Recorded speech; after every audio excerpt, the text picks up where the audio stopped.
Hey guys, so I know that a lot of this journey can seem a little bit strange for some because I'm here being censored, putting a lot of weird videos. Sometimes storms appear and then lightning strikes um, and then there's weird glitches, right? So I want to apologize. It's kind of it's difficult to explain, but this journey, I keep calling it a journey because although like I used to be able to do mathematics, it wasn't until my mother passed away that something sparked in my mind. And at first I thought it was just like nothing. Like I was just like, oh, it's just some insights. I thought I could maybe make good, maybe write a cool episode or.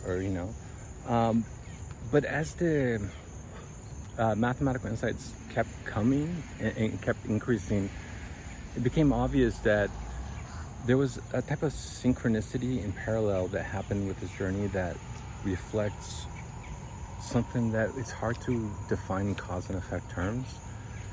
And look, I did like 1,000 simulations because I couldn't believe that the math was even possible, because it wasn't things that I had learned before.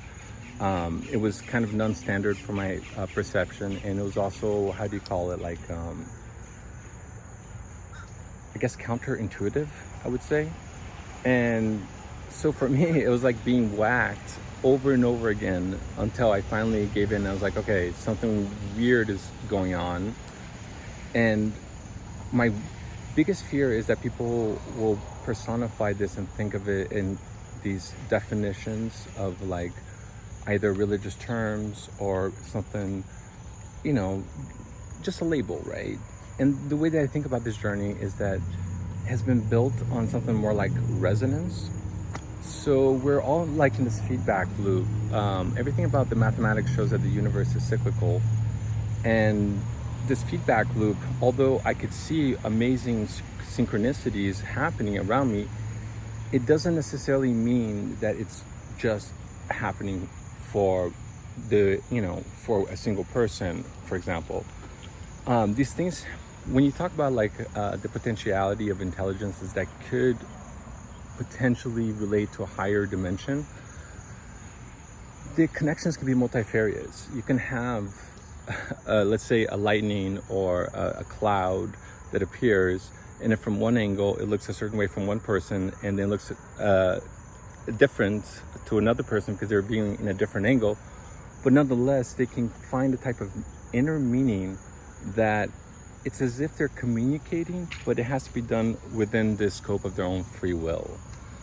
So a lot of this are things I've been wanting to talk about. I also wanted to make sure that the journey was framed correctly. So when I was struggling today with censorship and this storm raged through and then it kind of opened up, I was like, well, okay, let's just make a video and kind of explain why some things are bridging on the realms of religion, and clarify that this is not a messianic type of idea or conception or personification. This is literally somebody who's just trying to put a lens to what seems like a beacon that has been calling out for the last year or so. And I'm sure, I mean, honestly, like looking at the YouTube videos, there's so many people who are having similar types of experiences. It's as if the universe has, I don't know, it almost as if it's trying to communicate in a more ethical and honest type of framing. So, all right, guys, thank you so much. I'll talk to you later. Bye.